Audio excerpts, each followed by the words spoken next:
আসসালামু আলাইকুম। আজকে দুইটা বিষয়ের উপরে আলোচনা হয়েছে এবং কোনোটাই কনক্লুড হয়নি।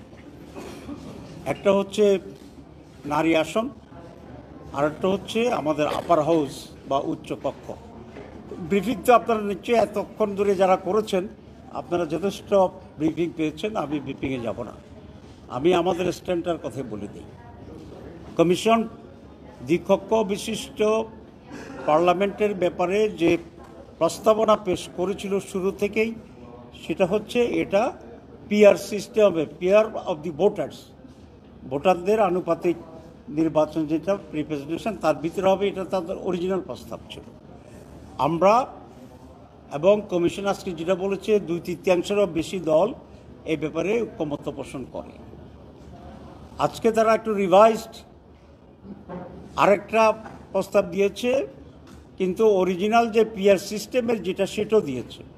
তো পিআর সিস্টেমের যে প্রস্তাবটা আগেও ছিল আজকেও দিয়েছে, সেটাই আলোচনা হয়েছে এবং সেখানে 2/3 এবং আজকে নতুন করে আরও 2-1টি দল এই পিআরের পক্ষে, পিআর বাই ভোটার্স, এটার পক্ষে মত দিয়েছে। আমরা খুব স্ট্রংলি এটার পক্ষে মত দিয়েছি এবং কমিশন বলেছে যে মতামতের ভিত্তিতে তারা আগামীকাল এই ব্যাপারে একটা সিদ্ধান্ত নেওয়ার জন্য চেষ্টা করবে।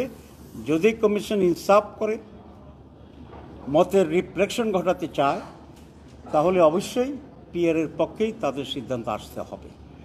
এবং পিআর কেন দরকার এটা আমি আজকে ব্যাখ্যা দেব না সময় নেওয়ার জন্য। অনেক লোক এখানে আরও ব্রিফ করার জন্য দাঁড়িয়ে আছে। এটা আমরা আমাদের রাজনৈতিক প্ল্যাটফর্ম অন্যভাবে আমরা এই ব্যাখ্যা দেব, আমরা প্রচারণা করব।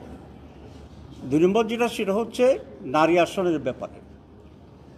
এখানে কমিশনের প্রস্তাব হচ্ছে নারী আসনে যে 50টি এখন সংরক্ষিত আছে, এটার পরিবর্তে 100টি নারী আসন তারা প্রস্তাব করেছে থ্রো ইলেকশন। আমরা নারী আসনকে 100তে উন্নীত করার ক্ষেত্রে আমাদের ঐকমত্য আছে। আমরা নারীরা 100 আসনে পাক আছে।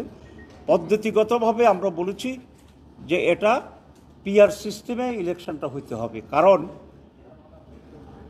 যদি ডাইরেক্ট ইলেকশন হয় তাহলে একজন নারী প্রায় 3টা পুরুষের কনস্টিটিউয়েন্সির ভিতরে তার কনস্টিটিউয়েন্সি তৈরি হবে, যেটা আমাদের সামাজিক প্রেক্ষাপটে আমাদের নারীদের আজকে যে অবস্থা আছে সেটা, এবং ধর্মীয় অনুশাসনের প্রতি আমাদের মহিলাদের এখনও যে আসক্তি বা মেনটেন্স করার যে কালচার, এই সব কিছু বিবেচনা করলে 3টি সংসদীয় আসনে একজন মহিলা নির্বাচন করা ডাইরেক্টলি এটা অলমোস্ট ইম্পসিবল। তো সেজন্য আমরা বলেছি এটাও পিআর সিস্টেমে হবে এবং 100 জন নারী ক্যান্ডিডেট হবে, টোটাল আসন সংখ্যা 400 হবে। এই পিআর পদ্ধতি নির্বাচনের শর্ত সাপেক্ষে নারীদেরকে 100 আসন উন্নীত করার ক্ষেত্রে আমাদের ঐকমত্য আছে। আপনাদের সবাইকে ধন্যবাদ। না, পিআর বাই ভোটার্স ওইটাই প্রস্তাব। অরিজিনাল কমিশনের প্রস্তাব হচ্ছে পিআর বাই ভোটার্স। আর যদি পিআর বাই দি এমপিজ হয় তাহলে আপার হাউস তো লোয়ার হাউসের একটা রিপ্লিকা হবে। ওমেনদের ক্ষেত্রেও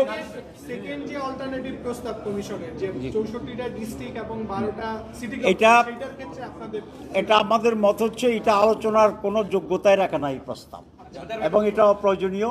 সে আলোচনা এখনো হয়নি। আমরা এটাকে হাইলি আমি কন্ডেম করেছি শুরুতেই, কারণ ইলেকশন কমিশন একটা প্রস্তাব দিয়েছে, অর্ধেক আলোচনা হওয়ার পরে আরেকটা নতুন প্রস্তাব দেয়, এটা আরও বিভ্রান্তিকর। এই জন্য আমি টোটাল নতুন প্রস্তাবের ব্যাপারে বলেছি, একটা প্রস্তাবকে স্যাটিসফাইড করার পরে প্রয়োজন হলে অ্যানাদার অল্টারনেটিভ প্রস্তাব আনতে হবে। আর উইমেন্সদের ব্যাটাও পিআর বাই ভোটার্স। একটা প্রশ্ন, সেটা হচ্ছে যে আপনারা আপার হাউস পিআর এর ক্ষেত্রে অনর, বিএনপি আপার হাউস পিআর এর বিরুদ্ধে অনর। তো আজকে নিয়ে 6 দিন আলোচনা হইল উচ্চ কক্ষ নিয়ে, তো এটার তো কোনো সলভ হচ্ছে না। তাহলে এটা সলভ কি? কতদিন? না, এটা সলভ তো হয়েছে। এখন কমিশন বলেছে যে মোর দেন 2/3 অলরেডি পিআর বাই ভোটার্স আপার হাউসে ঐকমত্য পোষণ করেছি। আমরা বলেছি আজকে যে এটার উপরেই যেহেতু মেজরিটি মোর দেন 2/3 ওপিনিয়ন আছে, এই ব্যাপারে আপনি একটা সিদ্ধান্ত নিতে হবে। আমরা 32টা দল, 31টা দল একমত, একটা দল দ্বিমত, তাহলে এটা কি বলবো আমরা, কনসেনসাস বলবো, একমত হয়েছে বলবো, না হয় নাই বলবো?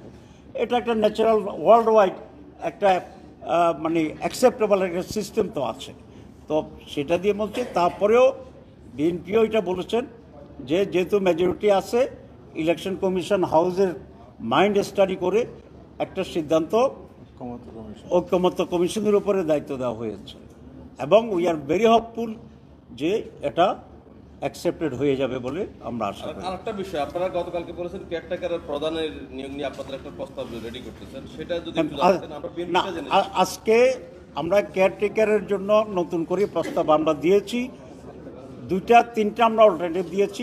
একটার কথা বলি, কারণ কেয়ারটেকারের যে বাছাই কমিটি, এটার গঠনের ব্যাপারেই সমস্যা। আমরা 3টা প্রতিষ্ঠানকে দায়িত্ব দিয়েছি স্থায়ীভাবে। একটা প্রতিষ্ঠান হচ্ছে প্রাইম মিনিস্টার, সেকেন্ড প্রতিষ্ঠান হচ্ছে লিডার অফ দি অপোজিশন, আর থার্ড প্রতিষ্ঠান হচ্ছে chief justice of the supreme court. এই 3জন মিলে বাছাই কমিটি হবে। সেই বাছাই কমিটি সরকারি দল থেকে 5 জন, বিরোধী দল থেকে 5 জন, অন্যান্য যে দল আছে পার্লামেন্টে প্রত্যেকটা দল থেকে 2 জন করে তারা নমিনেশন আহ্বান করবে, এবং এর ভিত্তিতে সেখান থেকে ঐক্যমত্যের ভিত্তিতে একজনকে বাছাই করবে। আমরা আশাবাদী, কেন? Chief justice highest judicial person, important person দেশের জন্য, আর 2 জনও খুবই রেশনাল লিডার, একজন প্রাইম মিনিস্টার হবেন, একজন ডেপুটি অপোজিশন লিডার হবে। সুতরাং এখানে একটা রেশনাল ডিসিশনের ব্যাপারে যেহেতু আমরা কেয়ারটেকারে যাচ্ছি, এটা ইজিয়ার। তারপরে যদি এটা না হয়, আমরা আরেকটা প্রস্তাব দিছি, সেটা না হয় আরেকটা প্রস্তাব দিছি। আমি সময় নিতে চাচ্ছি না, সবগুলো বললে আরও 5 মিনিট ব্যাখ্যা লাগবে। এটা আমরা আলোচনা হবে, আমরা আলোচনার পরেই এটা আমরা চূড়ান্ত করব। কালকে আশা করি সবগুলো দিতে পারবো ইনশাআল্লাহ। Immigration to Canada. We provide the best quality service and solution for Canada immigration. Please visit our website and contact for details.